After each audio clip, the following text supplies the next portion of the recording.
Greetings and salutations. Welcome to Knife Chats with Tobias.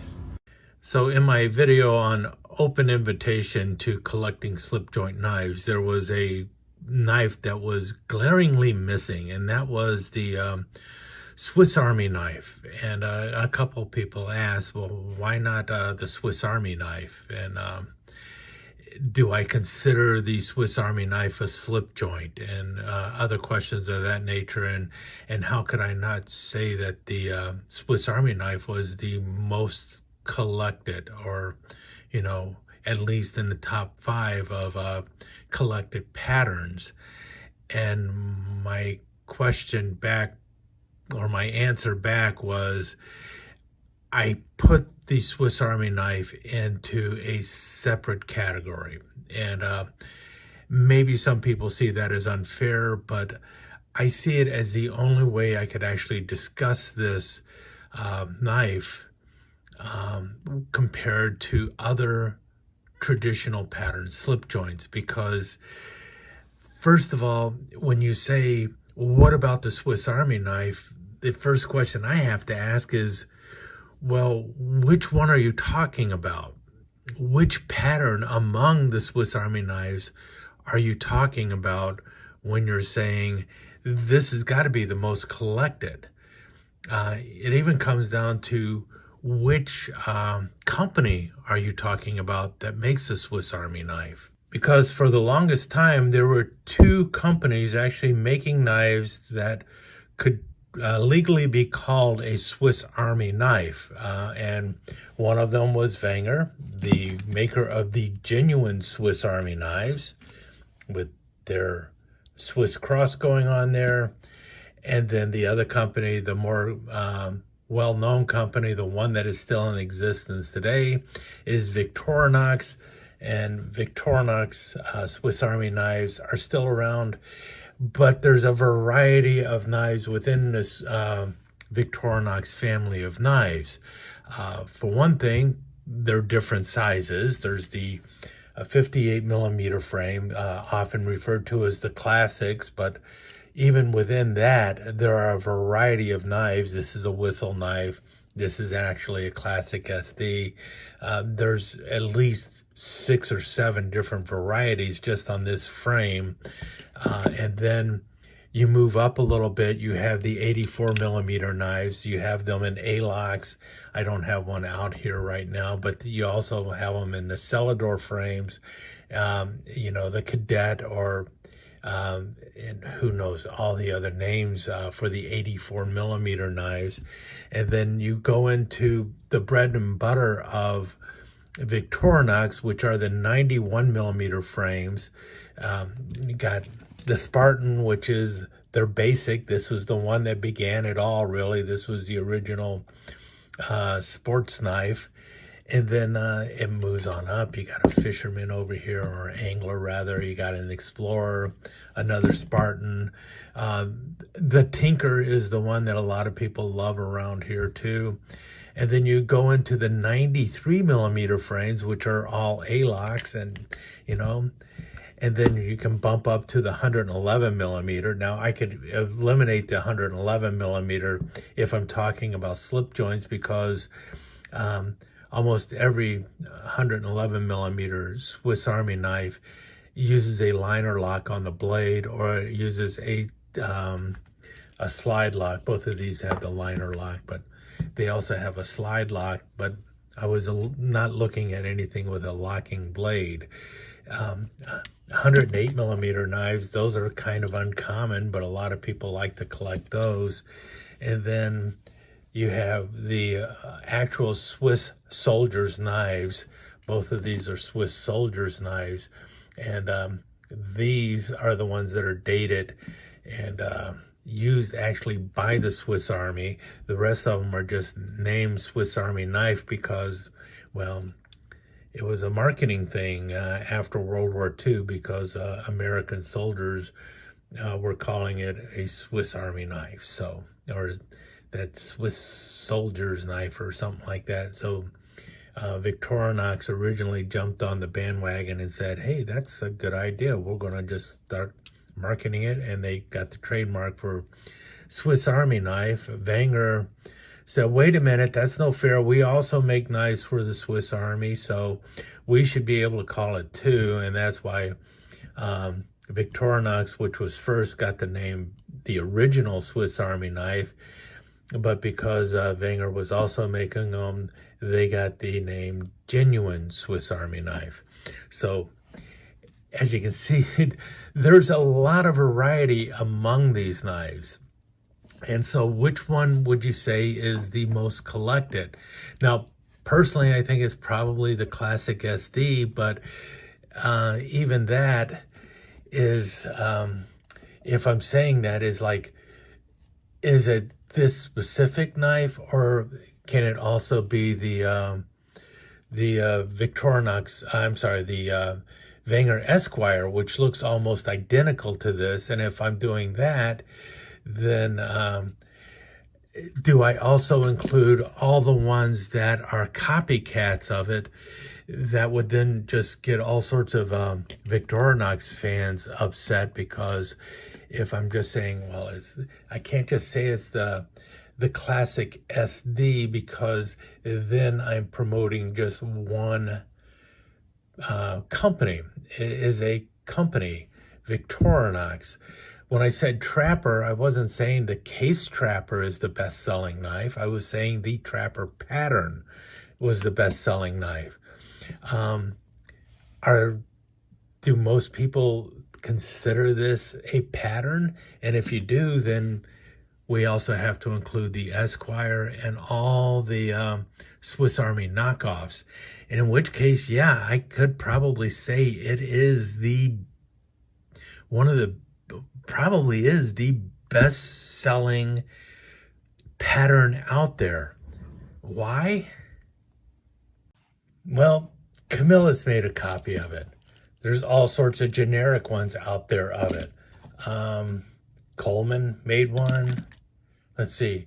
Schrade. Colonial. And I have no idea how many of those little souvenir knives out there. But if you go to a souvenir place, you're going to find these little knives for sale for $5. So yeah, and they are collected. People collect these knives because, well, they're small and easy to fit into some place. So I can't really say the Classic SD is the best one.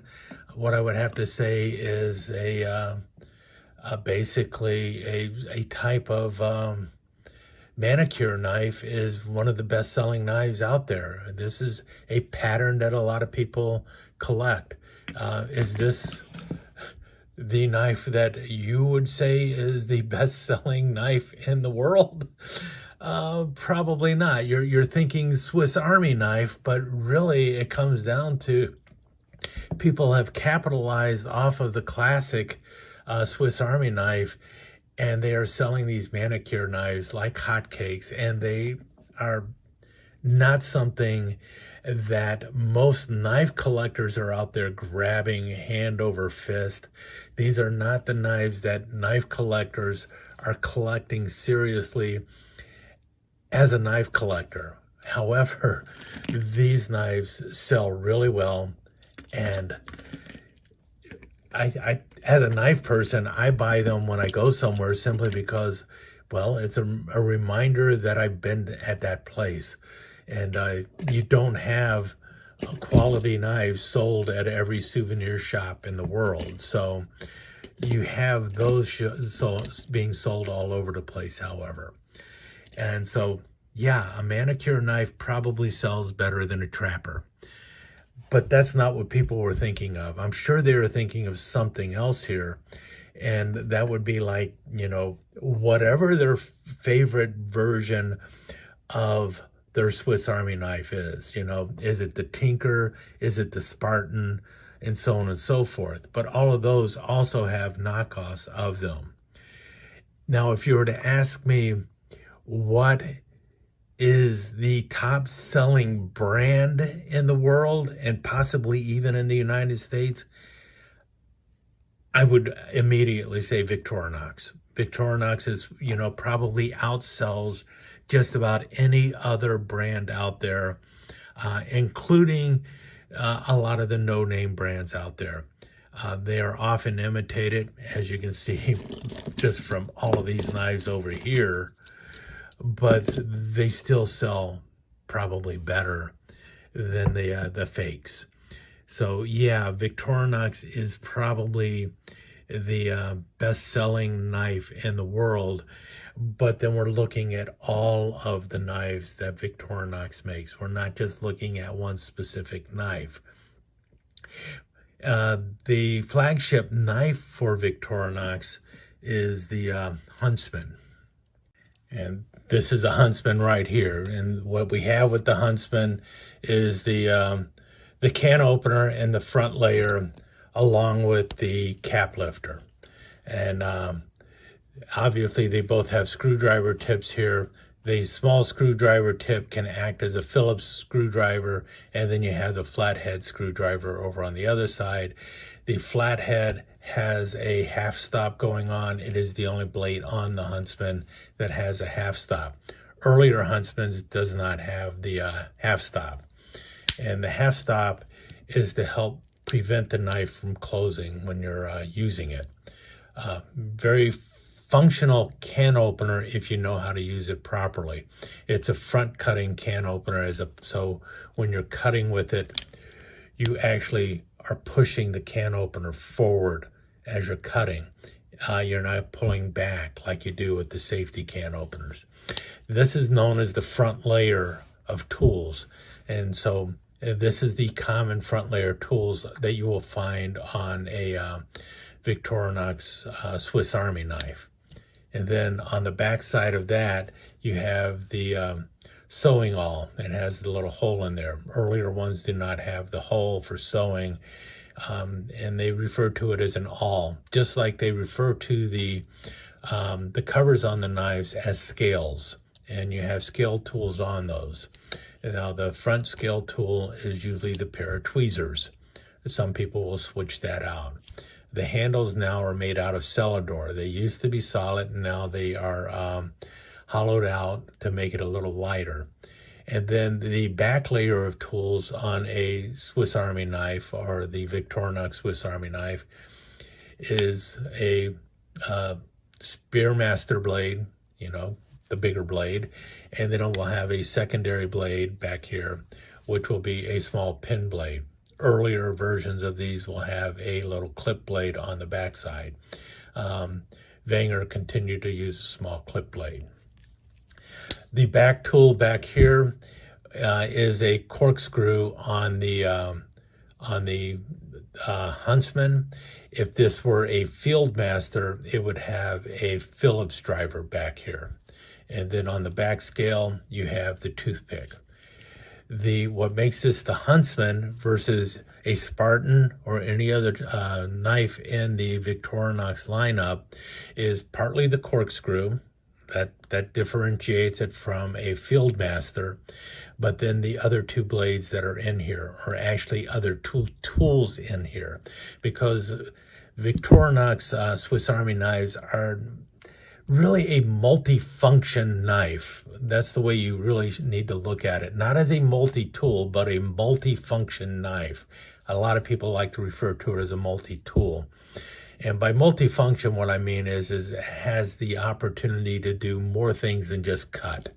And in this case, it has a multiple ways of cutting, but the blades are not just your basic knife blade. So you have a wood saw on here. Now, if it just had the wood saw plus the other layer tools, this would be a camper. But because it has also a pair of scissors, it's a Huntsman. So when this knife has just the scissors, it would be a climber, but because it has both the wood saw and the scissors, it becomes a Huntsman. If you remove the scissors, it becomes a farmer. If you remove the, let's get the saw out too. If you remove the saw, but keep the scissors, it's a climber. You see, so the same frame is being used for at least, well, probably about 60 or 70 different knives. So the 91 millimeter frame is probably the most popular frame within the Victorinox knives, but it creates a multitude of patterns, but they all look the same at first glance.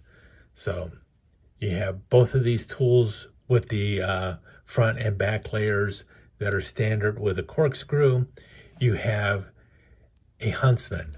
Switch out the corkscrew with a Phillips driver, you have a Fieldmaster. Remove the saw, you have a climber. Keep the saw, but remove the scissors, and you have a camper. And every one of those knives would be different if it had a Phillips driver here. So if you just have a Phillips driver on the knife, so this is a Tinker, just a Phillips driver, no corkscrew. The corkscrew is on the Spartan. The Spartan used to be called a Standard. The Tinker's pretty much always been called the Tinker, unless of course it's on an 84 millimeter frame, in which case it's known as a small Tinker. And if you add scissors to the Tinker, you end up with the Super Tinker. Not the greatest name in the world, but Super Tinker has the Phillips driver and the scissors.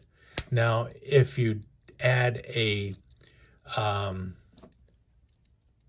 wood saw to the Tinker, then what you have is the Hiker. So Hiker has wood saw and Phillips driver. The Camper has wood saw and corkscrew.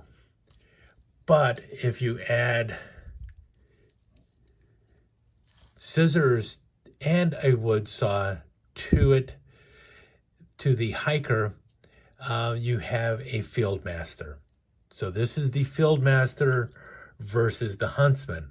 Unless, of course, the Fieldmaster is the wood badge knife for the Boy Scouts of America, in which case it's a Huntsman. Don't ask me why. But that's the way the whole ball bounces. Oh, incidentally, among the officially licensed knives made by Victorinox for the Boy Scouts of America, there was one with glow-in-the-dark scales that also had a corkscrew, which raised a few eyebrows. It's like, why do Boy Scouts need corkscrews? In any case, this was the Climber. And as I mentioned, the Climber has a pair of scissors down the middle, and that's all it has. Now, this was the Boy Scouts of America Climber with the glow-in-the-dark scales. As far as I know, only the Climber and the Explorer were Boy Scouts of America knives that came with the glow-in-the-dark scales. And both of those models have corkscrews.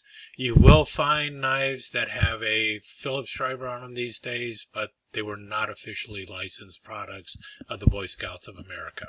Obviously, though, because the 91 millimeter scales can easily be removed from the knife and put on any other 91 millimeter knife, you will find this Boy Scout scale, the glow-in-the-dark scale, on a variety of Boy Scout knives, or knives being passed off as Boy Scout knives. But the Climber was the one that was originally done for the Boy Scouts of America.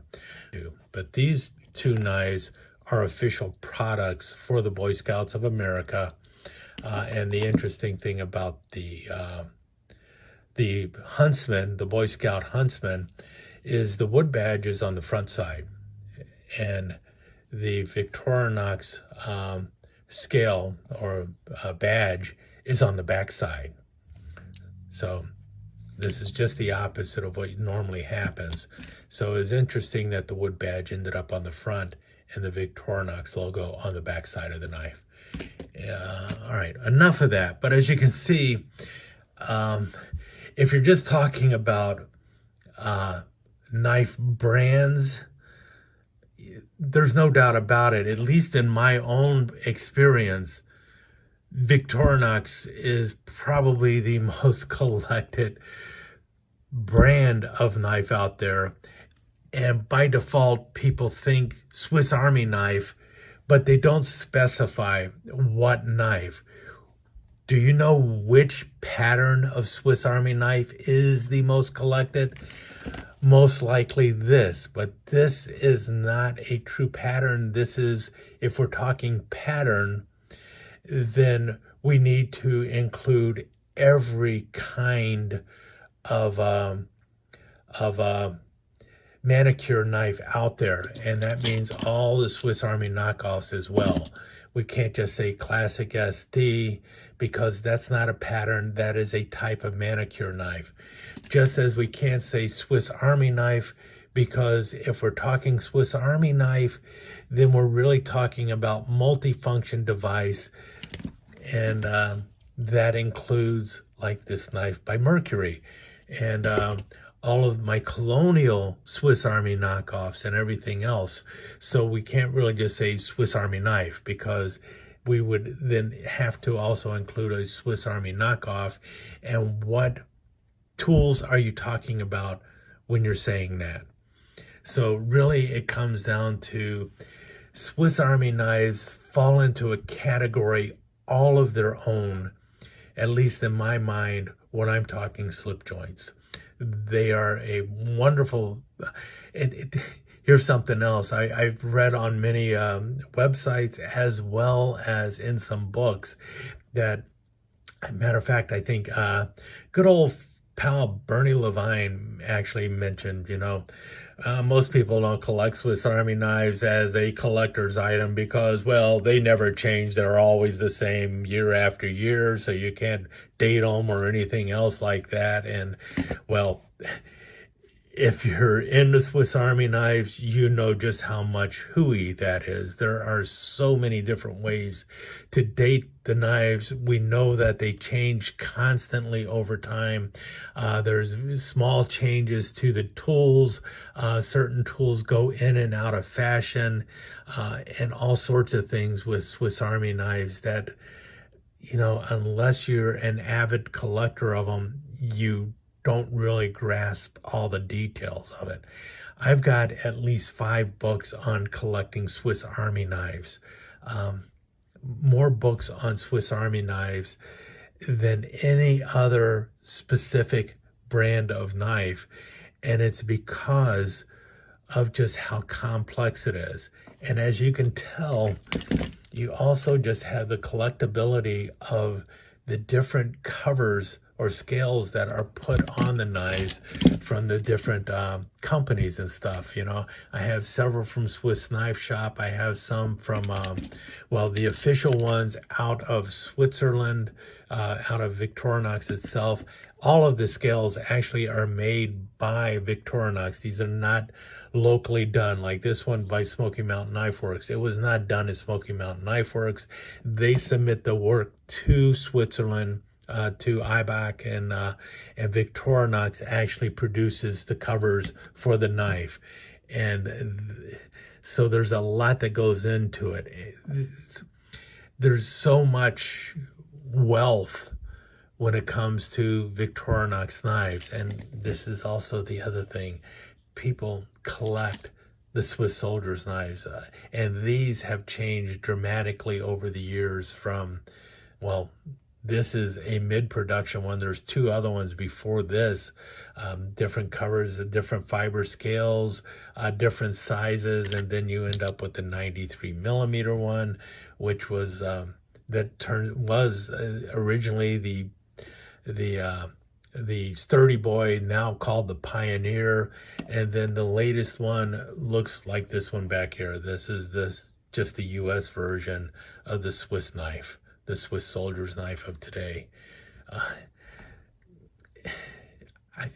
I'm not sure where to go with this at this point. As you can see, it's almost overwhelming when you start looking at Swiss Army knives. It's also an unfair comparison when you're looking at other patterns, because the 91 millimeter frame is the pattern, and within that frame there is a variety of choices that you can add into it. And if you swap out one tool, you got a whole new knife. So which Swiss Army knife are you talking about when you're saying the Swiss Army knife is the most popular knife among collectors? Because even within the Swiss Army knife community, there's debate on which knife is more popular. You know, which Swiss Army knife is more popular. So anyway, with that, I'll let you go. I hope now you understand why I did not include the Swiss Army knife among those top 5 patterns when I first launched this series on an open invitation to collecting slip joints. Because when it comes to collecting Swiss Army knives, it really is an entire different mindset than just, oh, I need a Swiss Army knife in my collection. Which Swiss Army knife? Let me take just a second to thank you once again for dropping by and spending a few minutes here at Knife Chats with Tobias. I really do appreciate it, and I do appreciate any comments that you leave. So please remember to give me that thumbs up, and also don't forget to subscribe and ring that notification bell so you'll know when the next episode is up and running. Thanks again for dropping by. Really do appreciate your time here.